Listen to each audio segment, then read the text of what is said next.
Hi, I'm Martin and I'm the lead developer on the 146, and in this first video I'm going to run through an abbreviated checklist to get the aircraft ready for taxi.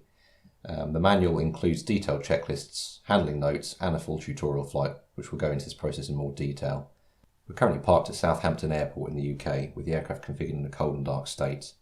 There are a few ways you can automatically configure the aircraft state. Using auto start, which is usually Control E, will automatically configure the aircraft for takeoff. The power icon on the 2D panel selector can be used to configure between ready for takeoff or cold and dark, and the menu options allow you to select takeoff, cold and dark or turnaround. We can climb aboard the aircraft via the integrated air stairs on door 1 left and enter the cold and dark cockpit. We'll start by powering up the aircraft's electrical system. Moving to the overhead panel, rotate the DC meter selector to the battery positions to check for sufficient voltage, and then switch on both of the batteries. Moving down slightly, we can set both bus ties to auto, and we can arm the standby inverter and standby generator. Moving down further, we can also connect the APU generator, ready for when we start the APU. Staying on the overhead panel, we can configure the aircraft lights. We can set the navigation lights to the high intensity position. We can arm the cabin emergency lights and set the no smoking to auto. And turn on the master switches, the yaw damper, autopilot and avionics. Switch on the anti-skid system and the lift spoilers. Moving down to the center console, we can stow the armrest to make it easier to see the center console, and we can then check that the parking brake handle is pulled and in the yellow hydraulic system position. We can also then move up to the center instrument panel and confirm that the landing gear lever is down with 3 greens indicated. We can now start the auxiliary power unit, or APU.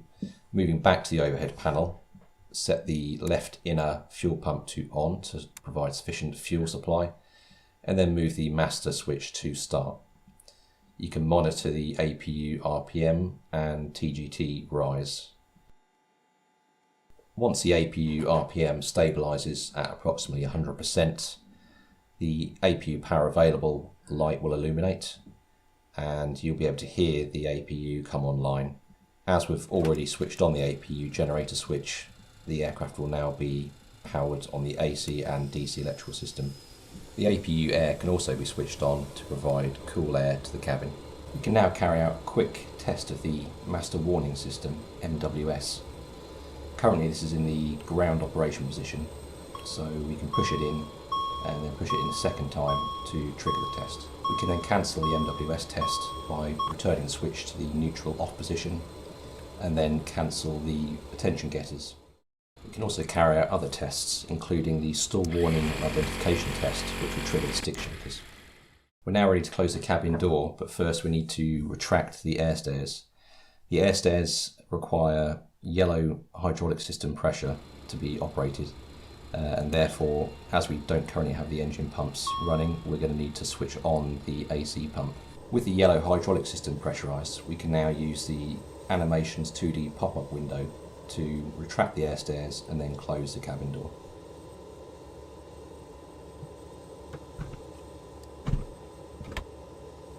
Turning to the cockpit, we can now switch off the AC pump and switch on the flight deck emergency lights and also the seatbelt signs. Switch on the remaining fuel pumps. Now confirm that both of the packs are turned off. Switch off the APU air. Switch on the ice detection system, and then we're ready to start the engines. First turn on the beacon light to warn others outside the aircraft of our intentions, and then turn to the engine section of the overhead panel. Switch on the engine start master switch, confirm that the power switch is in the norm position, and then we're going to start with engine 4. Select engine 4 and then click the start button. Confirm that the starter operating light is illuminated and then turn your attention to the centre engine instruments. Once N2 for engine 4 reaches approximately 10%, select the fuel to on using the thrust lever. Confirm fuel flow on the centre instrument panel and then monitor the engine instruments to ensure they stay within limitations. Once engine 4 is stabilised at idle, return to the overhead panel and start engine number 3.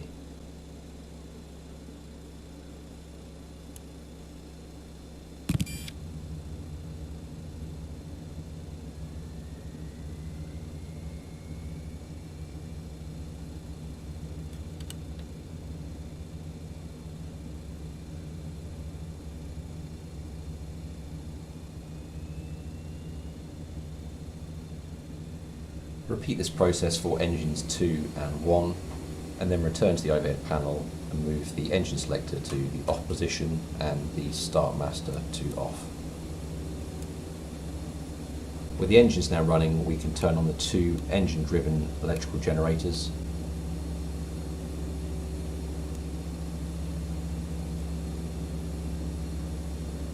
And the 2 engine driven hydraulic pumps.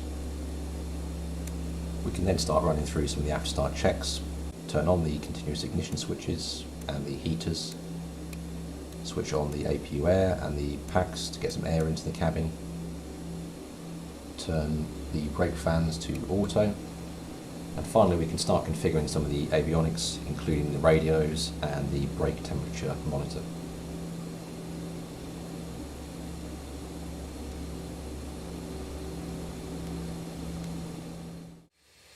That concludes this quick start guide for the 146 Professional, but don't forget that the manual includes much more comprehensive checklists, handling notes and a tutorial flight.